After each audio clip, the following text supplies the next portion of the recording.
The Philadelphia Eagles dominate the Buccaneers, but there were some big-time plays by rookie Sidney Brown, AJ back on the same page as Hurts, Jalen Carter, one of the best D tackles in the game, and the Eagles defense eats. Plus, Jalen Hurts with the absolute best throw of the year. What is going on, everybody? I go by Philly Mike, and this is the Philly Talk Podcast, and today we got a lot to get into, but before we do that, Eagle Nation, can I ask y'all for a favor? We 3-0. Hit that like, subscribe if you are new, and turn on that notification bell. Drop the muscle emoji in the comment section if you're Philly strong, proud of 3-0. And like I said, don't forget to turn on the notifications. We trying to grow.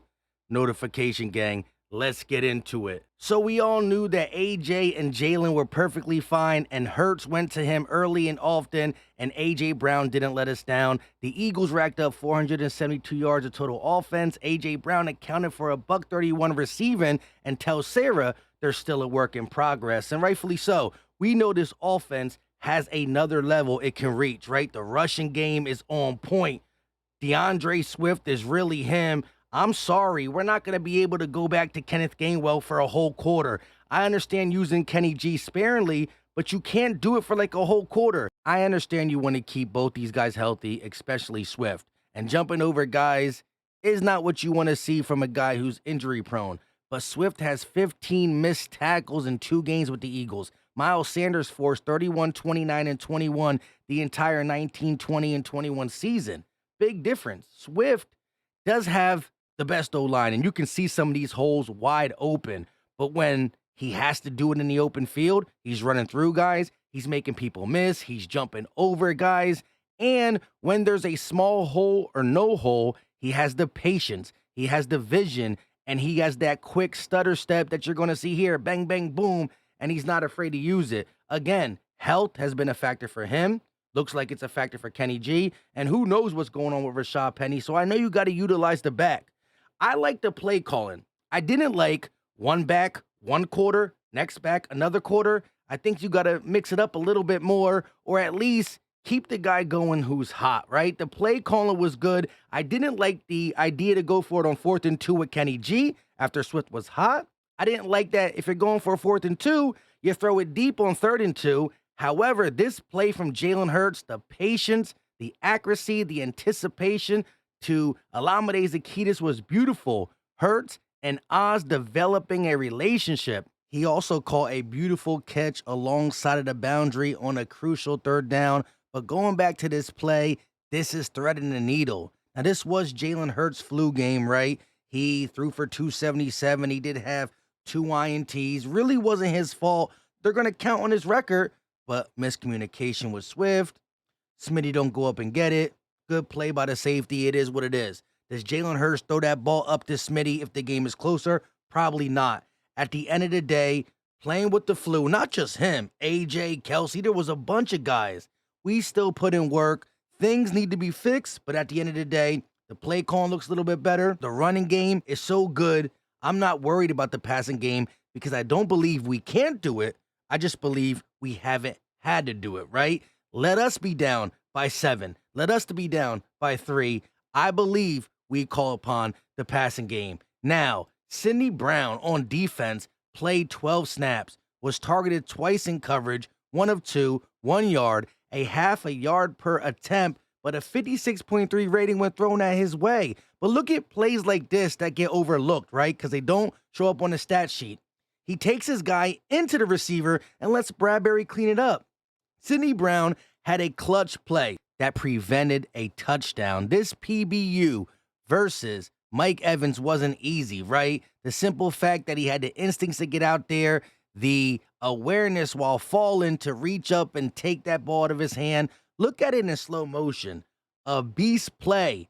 If he catches that touchdown, now they don't got to kick a field goal. The game's changed. I know there's a lot of Eagle fans there, but they were the home team. And we all know in this game, NFL football, momentum is heavy. It means a lot. And so who knows how the game would have changed if they scored a touchdown there, and that was Sidney Brown. I'm not here to say that he needs a start, but his stats need to come up.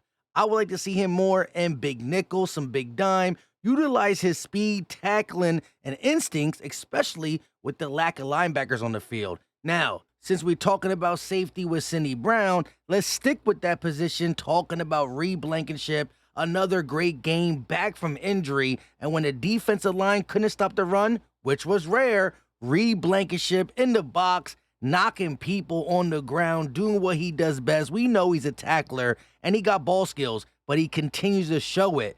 He baited Baker Mayfield into this play, picked him off, the first pick of Baker Mayfield's 2023 season, and this kid Blankenship is just getting started. His book is not written. The ceiling is high. Just because he's a UDFA, people who are not Eagle fans are going to say, who is this guy? Why are they hyping him up? But we saw the training camp picking off Watson. We seen him bait Rodgers as a UDFA rookie, and he continued to grow. Every time I see this guy, he gets better. Not a little bit. He's getting exponentially better each game. He is a vital part of this Eagle secondary. Slay important, Bradbury important, and so is Blankenship. And like I've been saying, when the back end gets right, the front end is going to be even more dirty. And that's where Jalen Carter comes in. This whole D-line has been deadly, but Carter versus the Bucks only played 50%, 5 total pressures, most on the team, a half a sack, a quarterback hit, a forced fumble, and 2 tackles. He's a legit game wrecker, and the snaps are going to come up for sure. Jalen Carter received a 94.9 grade for his game versus the Bucks. That's the highest grade given to an interior defensive lineman since week 13 of 2021, and that was Aaron Donald. We got ourselves a baby Aaron Donald, great against the run, but so is Jordan Davis. He gets overlooked because of all Jalen Carter's accomplishments as a rookie, but Jordan Davis is a one-man wrecking crew as it pertains to stopping the run. Look at this bear hug. But back to Jalen Carter for a second.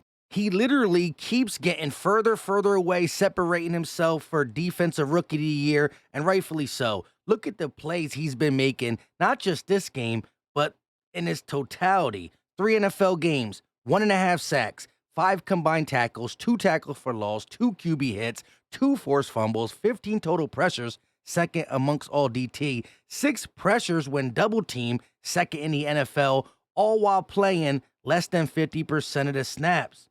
This guy is a menace, and he's only going to get better.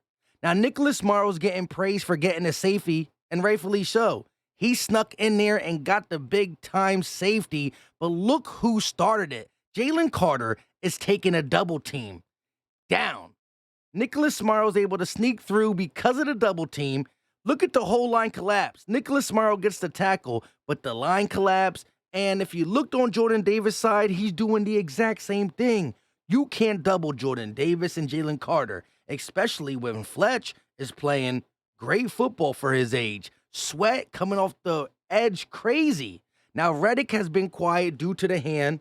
I thought we would see more Nolan Smith. We do got a Nolan Smith sighting, though. He didn't get a sack, but he got a big-time hit on Baker Mayfield, and that made a horrible incomplete. Remember, Nolan Smith got a Philly dog hat. If you want to get one yourself, the link will be in the description, and you can find it pinned in the comment section. And, of course, the hats are popping. You can get it in Kelly green or midnight green. And, of course, the shop is posted to the left of me. Philly dog shirt, Air Hurt shirt, Philly dog hats, link in the description and the comment section. However, a nice little sighting of Nolan Smith interrupted the pass, didn't get a sack, but I thought we would see more Nolan Smith, especially if the hand was bothering Hassan Reddick. It is what it is. Let him come in at his own recognizance. This defense is growing and getting better together. Who am I to rush, right? And for those who say, whoa, he's a bust. What were you saying about Jordan Davis? Now one of the best D tackles in the game. Actually, if you look at Jalen Carter and Jordan Davis, they are probably the best D tackle duo in the game. Not the best young D tackle, but the best overall D tackle duo. Number 1 against the run, and both of them, I repeat, both can get after the quarterback. With all that being said, I go by Philly Mike, and this is the Philly Talk Podcast. Don't forget to hit that like button subscribe, but most importantly now, turn on notification. We trying to grow notification gang. Drop the muscle emoji in the comment section. Let me know your thoughts, and we should be live later today. I don't know if it's going to be GOAT Talk or not, but stay tuned for that. Until next time, you know what time it is. We out.